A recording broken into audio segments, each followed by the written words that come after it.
Hi, this is Cosette Bowles with Anthem Strong Families, and over here is Trixie, who's taking a little nap with me. I want to talk to you today about something that each of us can do under this shelter-in-place feeling that goes on. It's really hard, isn't it? Because it's certainly unpredictable, nobody can control it, and nobody knows when it's going to end. So what can we do? In these times, what's going to happen is we're all wanting perfect days, but they don't happen. So what do? You plan for the days that don't come out just exactly like you want. And when you do that, then you have control over them. As a family, you've worked together to make it happen. You know, domestic violence and child abuse is on the rise. That is not something you want in your home. So while we are avoiding the coronavirus, then let's also avoid getting to the point where there is damage to human beings' hearts and to their bodies. So what do? Number one, I want you to think about mindfulness. Mindfulness means that I'm aware when I'm happy, I'm aware when I'm stressed out, I'm aware if I am confused about something, and I can name it to myself. It also helps if everybody else in my household has the ability to do that. Because when you ask somebody if they're upset and they say, no, I'm not upset, you know that their words aren't matching what goes on. So each of us needs to practice mindfulness. There is absolutely nothing wrong to be mad or angry or unhappy. It is what you do, how constructively you deal with your anger and your stress that makes a difference. And we can all do that as a family. So the number one way that that's going to work is because we plan for it at what I call a non-hot time. At a non-hot time, everybody's feeling good, everybody's willing to sit down and contribute to making this plan out for each other. So let's talk for a minute about what are escalating signs. What do you look for in yourself and others before you get to that blow-up phase? Well, number one, somebody can be in a very bad mood and they just go around and nothing's okay, and if you ask them a question, they bite your head off. That doesn't feel good, but it tells you that something's going on there.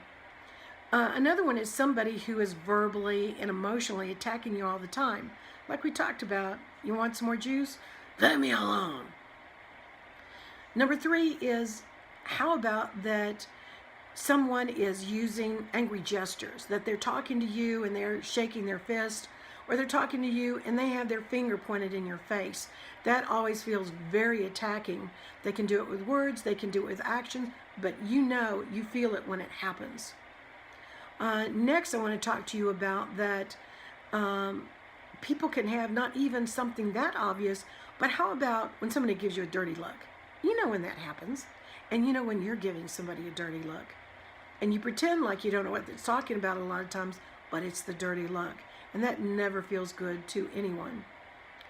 Also, think about someone who stays very isolated a lot of the time, maybe in the room, or maybe just slumped in a chair, and that when they do come out of it, they are attacking and then they go back to being isolated, but nobody can really deal with them about anything.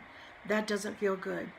Last but not least, mistreating pets. Our pets are there for our care and to love us, and they will love us back. Mistreating them is absolutely not okay. So with some parameters like that, then what happens is you take the family and everybody sits down at a non-hot time. You know, we're going to talk about the days when they don't go well for each of us and what we can do about it. So you begin with a schedule for the entire family so that everybody sort of knows the boundaries and the rules. So for instance, if there are some children who are studying, then designate the place for them where they're not having somebody come in all the time and disturb them, come in and ask for a snack, or somebody coming in trying to clean.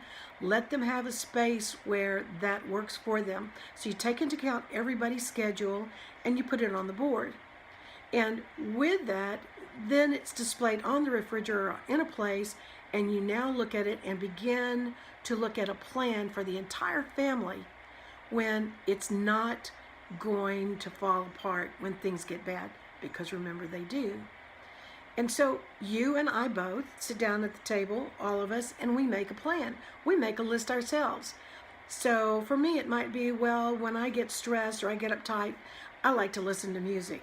Yours might be, well, I like to get outside and kick a soccer ball against the wall. And what happens is that we each make a list as long as we possibly can so that we can refer to that. Okay, these feel good.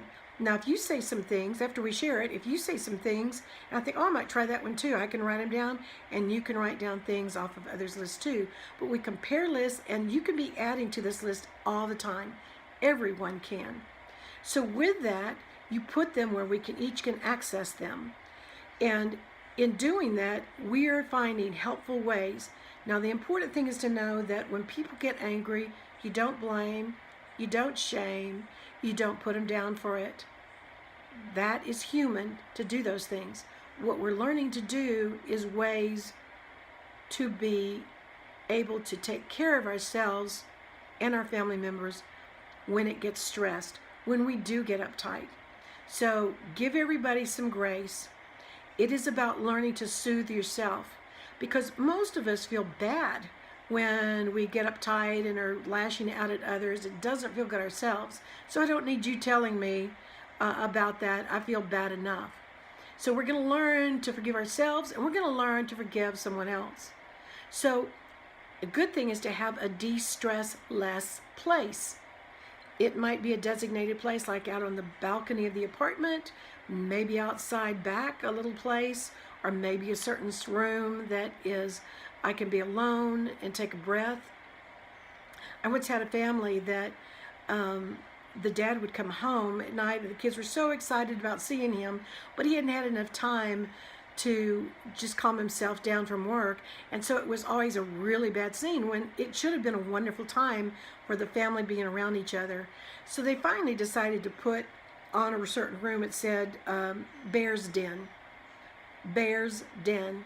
And so the dad could come in and he could greet everybody, and then he went into that den and he sat and he decompressed himself, and everybody knew not to bother him with that Bear's Den sign up there. He was calming himself down to get ready to come out and deal with everything there was at home that they were going to throw on him.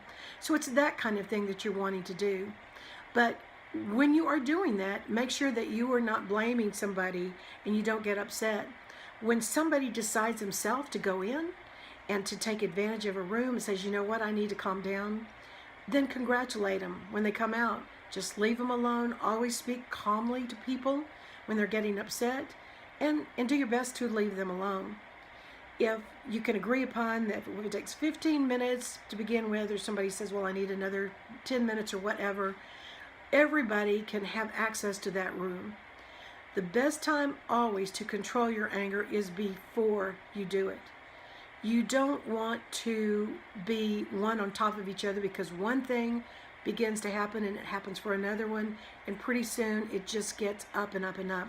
This is to keep it all calm. This is to keep it where we're all feeling in control of ourselves, and you allow for somebody to positively go in and do what they need to do to calm themselves down. This isn't a punishment. This is being human.